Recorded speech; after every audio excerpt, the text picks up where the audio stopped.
Welcome to असली वजह। आप सुन रहे हो एक साइकोलॉजिकल डीप डाइव। आज हम कॉर्पोरेट दुनिया की उस छिपी हुई भाषा की गहराई में उतरेंगे जो बोली तो नहीं जाती पर शायद सबसे ज्यादा असरदार होती है। हम बात कर रहे हैं पावर यानी शक्ति के खेल की। बिल्कुल।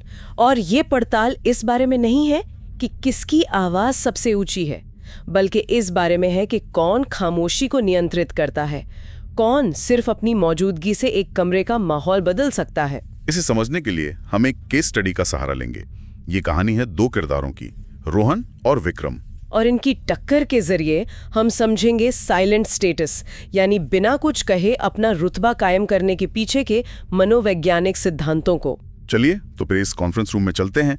सबसे पहले किरदारों को समझ लेते हैं। एक तरफ है रोहन। हाँ, रोहन एक बहुत ही प्रतिभाशाली जूनियर एग्जीक्यूटिव। आइडियाज बेहतरीन है, डेटा पर पकड़ मजबूत है, लेकिन एक चीज की कमी है, आत्मविश्वास की। मीटिंग्स में वो अक्सर सिकुड़ कर बैठता है, घबराता है, नजरें चुराता है। उसे हम कह सकते हैं इस खेल का लो स्टेटस खिलाड़ी। और दूसरी तरफ है Vikram, alpha vice president. Vikram वो इंसान है जिसकी आवाज हमेशा सबसे ऊंची होती है, जो बैठते हुए भी दो लोगों की जगह घेरता है और दूसरों की बात काटना तो जैसे अपना हक समझता है। तो सीन तैयार है, एक आम सी मीटिंग जहां एक जाल बिछा हुआ है। बिल्कुल। कहानी शुरू होती है एक बहुत ही साधारण सी घटना से। हम इसे कह सकते हैं इलाके का उल्लंघन। सोचिए, रोहन मीटिंग के लिए जल्दी आता है और अपनी जगह चुनकर टेबल पर अपनी नोटबुक और फोन बड़े करीने से रखता है। तभी विक्रम की एंट्री होती है।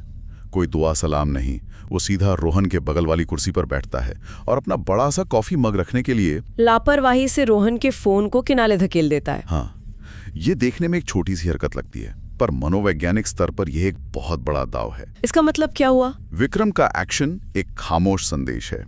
ये जगह मेरी है, तुम्हारी चीजों की कोई अहमियत नहीं। ये तो बहुत आम है, सिर्फ ऑफिस में ही नहीं, लोग ऐसा रोज करते हैं। लेकिन रोहन की प्रतिक्रिया यहाँ पर सब कुछ तय कर देती है। वो क्या करता है? रोहन तुरंत अपनी नोटबुक को और सिकोड़ लेता है, खुद भी थोड़ा पीछे हट जाता है और धीरे से कहता है, सॉरी। उसने माफी मांगी। गलती विक्रम की थी, पर माफी रोहन मांग रहा है। और बस यहीं पर बिना एक भी शब्द कहे कमरे का पदानुक्रम मतलब हायर की तय हो गया। विक्रम ने उसके इलाके पर हमला किया और रोहन ने बिना विरोध किए अपनी जमीन छोड़ दी। उसने अनजाने में ये मान लिया कि विक्रम उससे ज्यादा महत्वपूर्ण है। ठीक है, तो विक्रम ने बिना बोले ही अपनी जगह बना ली। लेकिन जब बात करने का मौका आता है तब क्या होता है? यहाँ आता है दूसरा दाव, दी इंटरप्शन यानी बात काटना। रोहन प्रेजेंटेशन देना शुरू करता है, पर विक्रम का ध्यान कहीं और है। हाँ, वो जोर से जमाही लेता है, अपनी महंगी घड़ी देखता है और फिर सीईओ की तरफ देखकर एक व्यंग्यात्मक मुस्कान देता है। ये सब नॉन वर्बल हमले हैं। और इसका असर रोहन पर तुरंत होता होगा। बिल्कुल। उसकी आवाज लड़खड़ाने लगती है, वो हकलाने लगता है, उसकी बोलने की रफ्तार तेज हो जाती है, जैसे वो चाहता है कि बस जल्दी से अपनी बात खत्म कर लें। और फिर विक्रम शब्दों से हमला करता है। हाँ, वो कहता है, ठीक है बच्चे, जल्दी करो, हम समझ गए। बच्चे कहना, ये तो सीधा सीधा अपमान है। ये सिर्फ बात काटना नहीं था, ये उसकी पूरी काबिलियत को खारिज करना था। सही कहा। और नतीजा वही होता है जो विक्रम चाहता था।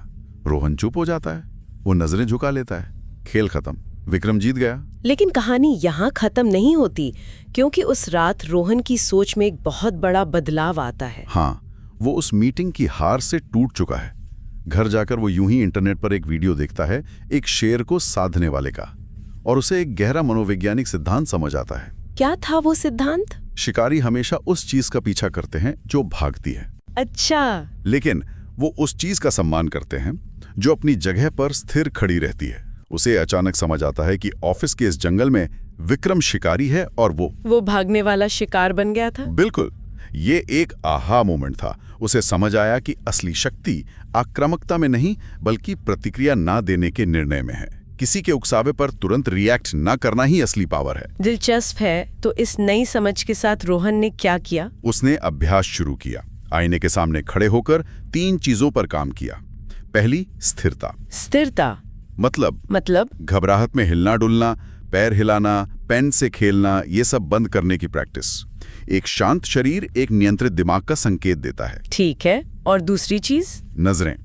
अपनी बात कहते समय बिना पलके झपकाए स्थिर नजर बनाए रखने का अभ्यास। और तीसरी, शायद सबसे जरूरी चीज, जगह। हाँ, सिकुड़ने की बजाय फैलकर बैठने का अभ्यास, अपनी बाहें फैलाना, थोड़ी ज्यादा जगह लेना, ये सब अवचेतन मन को संकेत भेजते हैं कि आप महत्वपूर्ण हैं। तो अब रीमैच की बारी है। अगले हफ्ते क्वार्टरली रिव्यू मीटिंग है, सीईओ भी मौजूद है। और इस बार रोहन की एंट्री अलग है। वो एक अच्छे फिटिंग वाले सूट में आता है। ये सिर्फ कपड़े नहीं है, ये एक विजुअल कवच है। बिल्कुल। और यहां से वो वर्चस्व के 3 मनोवैज्ञानिक ट्रिगर्स का इस्तेमाल करने वाला है। पहला है प्रॉक्सिमिक्स। प्रॉक्सिमिक्स, ये क्या होता है? प्रॉक्सिमिक्स का मतलब है कि हम अपने आसपास की जगह को कैसे बरतते हैं। ज्यादा महत्वपूर्ण लोग ज्यादा जगह लेते हैं। तो रोहन क्या करता है? वो आते ही टेबल के सबसे जरूरी हिस्से पर बैठता है। फिर वो अपनी नोटबुक रखता है और जानबूझकर अपनी बाहें फैलाकर बगल की खाली कुर्सियों पर रख देता है। और विक्रम, वो तो अपनी पुरानी चाल चले गई। बिल्कुल। विक्रम आता है और अपनी आदत के मुताबिक अपना कॉफी मग रोहन के पास रखने की कोशिश करता है। लेकिन इस बार रोहन की प्रतिक्रिया पूरी तरह से अलग है। वो अपनी चीजें नहीं हटाता। वो उस कॉफी मग की तरफ देखता तक नहीं है। बस शांत और फैला हुआ बैठा रहता है, कोई रिएक्शन नहीं। और इसका नतीजा? एक पल की खामोशी के बाद विक्रम को मजबूर होकर अपना मग दूसरी तरफ रखना पड़ता है। बिना एक शब्द बोले पहला स्टेटस शिफ्ट हो चुका था। हाँ, उसने खामोशी से बता दिया कि अब वो अपनी जमीन नहीं छोड़ेगा। ठीक है, तो उसने जगह का खेल तो जीत लिया, लेकिन विक्रम चुप तो नहीं बैठेगा। सही पकड़ा। यहां आता है दूसरा ट्रिगर, क्रोनेमिक्स, यानी समय की शक्ति। विक्रम को एहसास हो गया है कि कुछ बदल गया है। वो रोहन को उकसाने के लिए कहता है, तो रोहन, क्या आज भी हम वही बोरिंग नंबर सुनने वाले हैं? वो एक घबराई हुई जल्दबाजी वाली प्रतिक्रिया की उम्मीद कर रहा है। पर रोहन उसे वो नहीं देता। वो तुरंत जवाब नहीं देता। वो विक्रम को घूरता है। 1 सेकंड, 2 सेकंड, 3 सेकंड। इसे असेसमेंट स्टेयर कहते हैं। बिल्कुल, जैसे वो विक्रम को तौल रहा हो कि क्या ये इंसान मेरे समय के लायक है भी या नहीं। 3 सेकंड की खामोशी एक मीटिंग में बहुत ज्यादा महसूस होती है, खासकर विक्रम को। यहां एक सिद्धांत काम कर रहा है। लो स्टेटस लोग खामोशी को भरने के लिए जल्दबाजी करते हैं। हाई स्टेटस लोग खामोशी को एक हथियार की तरह इस्तेमाल करते हैं। तो 3 सेकंड बाद रोहन क्या कहता है? ठीक 3 सेकंड बाद रोहन शांति से पानी का एक घूंट लेता है और फिर बहुत शांत आवाज में कहता है, अगर आप तैयार हैं तो मैं शुरू करता हूं। कमाल है, उसने विक्रम के सवाल का जवाब ही नहीं दिया, बल्कि मीटिंग शुरू करने की इजाजत दी, मानो वो बॉस हो। नियंत्रण अब पूरी तरह से रोहन के हाथ में था। तो अब 2 दांव रोहन के पक्ष में जा चुके हैं। अब क्या बचा है? अब आता है तीसरा और सबसे शक्तिशाली ट्रिगर, स्टॉप का इशारा। रोहन अपना प्रेजेंटेशन दे रहा है और इस बार वो कमाल कर रहा है। जाहिर है विक्रम को ये बर्दाश्त नहीं होगा। बिल्कुल। वो अपनी आखिरी और सबसे पुरानी चाल चलता है। वो रोहन की बात काटने की कोशिश करता है। वो ऊंची आवाज में कहता है, हाँ, लेकिन Q3 का डेटा बताता है। और यहाँ रोहन वो करता है जिसकी किसी ने उम्मीद नहीं की थी। वो विक्रम की तरफ देखता भी नहीं है। वो बोलना भी बंद नहीं करता। वो बस सीईओ के साथ आई कांटेक्ट बनाए रखते हुए अपना हाथ उठाता है, हथेली बाहर की तरफ, विक्रम की ओर एक साफ स्टॉप का इशारा। हाँ, ये एक high risk high reward move है। पर ये काम क्यों करता है? क्योंकि रोहन का हाथ विक्रम की तरफ था, पर उसकी आंखें और ध्यान सीईओ पर। इसका छिपा हुआ संदेश था, विक्रम, तुम इतने महत्वपूर्ण नहीं हो कि मेरा ध्यान तोड़ सको। तो उसने विक्रम के अपमान को सीईओ के समय की बर्बादी के तौर पर पेश कर दिया। बिल्कुल। वो अपना वाक्य पूरा करता है और इसके बाद वो धीरे से विक्रम की ओर मुड़कर पूछता है, आपका कोई सवाल था? और बस खेल खत्म। खेल खत्म। विक्रम भौंचक्का रह जाता है। वो हकलाता है, नहीं नहीं, तुम आगे बढ़ो। और अब विक्रम की शारीरिक भाषा उसकी हार दिखाती है। एक रक्षात्मक मुद्रा। भूमिकाएं पूरी तरह से उलट चुकी थी। और सीईओ का क्या रिएक्शन था? सीईओ सम्मान के साथ रोहन की तरफ सिर हिलाते हैं। उन्होंने भी इस खामोश सत्ता परिवर्तन को देखा और स्वीकार किया।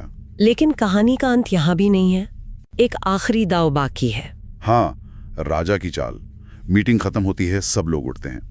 पहले रोहन सबसे पहले कमरे से भागता था, पर आज नहीं। आज वो शांति से अपनी जगह पर बैठा रहता है, अपने नोट्स पूरा करता है और वो इंतजार करता है कि बाकी लोग पहले निकलें। इसके पीछे क्या मनोविज्ञान है? नियम सरल है। राजा कमरे से आखिर में निकलता है, सेवक रास्ता साफ करने के लिए पहले निकलते हैं। देर से निकलना ये दिखाता है कि आपको कोई जल्दी नहीं है, आप नियंत्रण में हैं। हाँ, जब सब चले जाते हैं तब रोहन धीरे धीरे उठता है और हॉलवे के ठीक बीच में चलते हुए बाहर निकलता है। तो इस पूरी कहानी से सबसे जरूरी सबक क्या है? प्रतिक्रिया न देने का निर्णय लेना ही सबसे बड़ा शक्ति प्रदर्शन है। दूसरी जगह और समय पर नियंत्रण शब्दों से ज्यादा ताकतवर हो सकता है। और तीसरी और सबसे गहरी सीख, अगर आप खुद को एक इनाम की तरह पेश करेंगे तो दुनिया आपके साथ विजेता जैसा व्यवहार करेगी। लोग ये नहीं सुनते कि आप क्या कहते हैं, वे ये देखते हैं कि जब आप कहते हैं तो आप कैसे खड़े होते हैं। ये कहानी वाकई दिखाती है कि हमारा कितना संवाद शब्दों के बिना होता है। तो अगली बार जब कोई किसी मीटिंग में हो तो सिर्फ शब्दों को न सुने, बल्कि खामोशी, जगह और इशारों पर भी गौर करें। आपको वहां शक्ति का कौन सा छिपा हुआ खेल नजर आएगा। अगर आपको ये वीडियो अच्छा लगा हो तो लाइक, कमेंट, शेयर और सब्सक्राइब जरूर करें।